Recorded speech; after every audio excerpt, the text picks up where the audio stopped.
A major shift is happening inside the European car market. Traditional manufacturers are not only competing over electric vehicles, battery range, or software.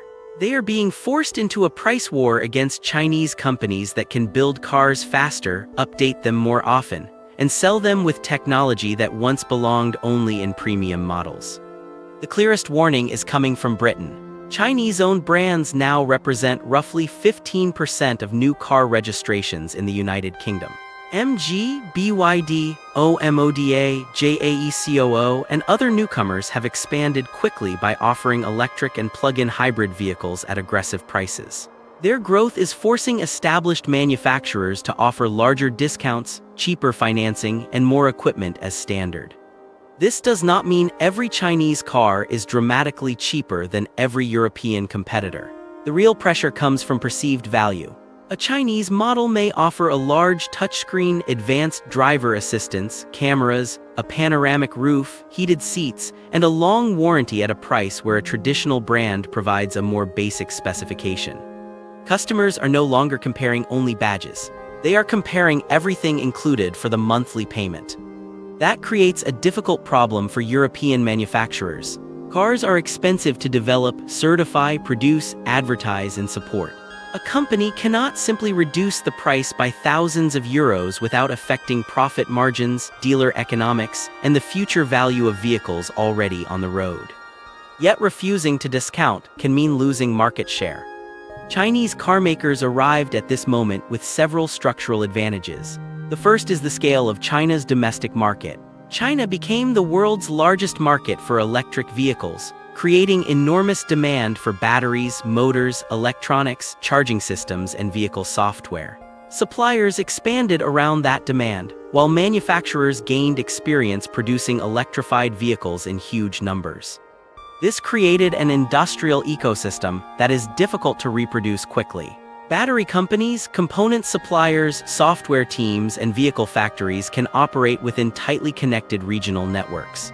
A manufacturer can redesign a component, find a supplier, test the change, and move toward production faster than a company working through a more fragmented international chain. The second advantage is vertical integration.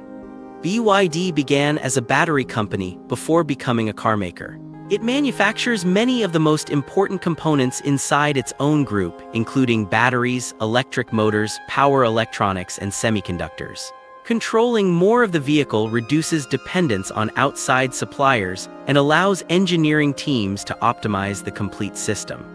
Traditional manufacturers often purchase major components from specialist suppliers.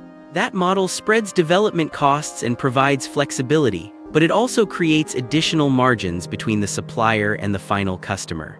It can slow changes because several independent companies must coordinate every redesign. Vertical integration does not guarantee success, but it gives Chinese manufacturers more control over cost and speed. The third advantage comes from competition inside China itself. The Chinese market has produced an extreme price war involving dozens of electric and plug-in hybrid brands. Companies frequently release updated models, introduce cheaper versions, provide insurance subsidies, offer zero-interest financing, or add technology without increasing the price. This competition is financially painful. Many Chinese car brands remain unprofitable, and analysts expect a large number to disappear. But the surviving companies are becoming extremely efficient. They are learning how to remove cost, shorten development cycles, and compete for customers who expect rapid technological improvements. When those companies enter Europe, they bring the habits created by one of the world's most aggressive automotive markets. European manufacturers face a very different cost structure. Many operate older factories, support large workforces, maintain complex dealer networks, and manage dozens of combustion engine, hybrid, and electric models at the same time. They must fund the transition to electric vehicles while continuing to produce the petrol and diesel vehicles that still generate much of their cash. This means they are supporting two industrial systems simultaneously. Volkswagen illustrates the problem. The group is cutting costs as competition intensifies in Europe and its position weakens in China. Management has discussed major workforce reductions and the future of underused German factories. The company still generates enormous revenue, but the money required to develop software, batteries, electric platforms, and new models is placing pressure on profitability. Ford is facing similar difficulties in Europe. Its passenger car sales have weakened, and some factories are operating far below capacity. The company is planning new models while exploring cooperation with Chinese groups such as Geely. These partnerships reveal how quickly the balance of power is changing. For decades, Chinese car companies relied on foreign manufacturers for engineering knowledge, brands, and production expertise. European and American companies entered China through joint ventures and taught local partners how global car businesses operated. Now established Western manufacturers are considering Chinese platforms, batteries, software, and production partnerships to reduce development time and cost. This does not mean Europe has lost the entire industry. European brands still possess major advantages. They have strong reputations, established dealer networks, trusted safety records, financing businesses, service infrastructure, and decades of customer loyalty. A vehicle purchase is also different from buying a phone or an inexpensive online product. Customers worry about repairs, spare parts, resale value, insurance, and whether the manufacturer will still support the vehicle many years later. New brands must prove that they can provide reliable service after the sale. That is why some Chinese manufacturers are investing heavily in local dealerships, warehouses, marketing, and European production. Selling imported cars may be enough to enter a market, but building long-term trust requires physical infrastructure. Tariffs are another major factor. The European Union imposed additional duties on Chinese-made electric vehicles after investigating government subsidies. The tariffs were designed to reduce the pricing advantage of imported cars and protect European manufacturing. Britain has not followed the same approach. After leaving the European Union, it can set its own trade policy.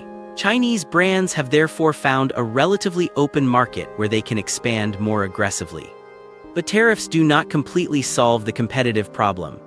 Chinese manufacturers can shift toward plug-in hybrids that face different trade conditions. They can build factories inside Europe, form partnerships with local companies, or accept lower margins temporarily to establish their brands.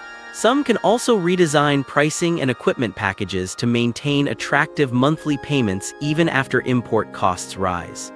Tariffs may slow expansion, but they do not remove the industrial advantages behind it.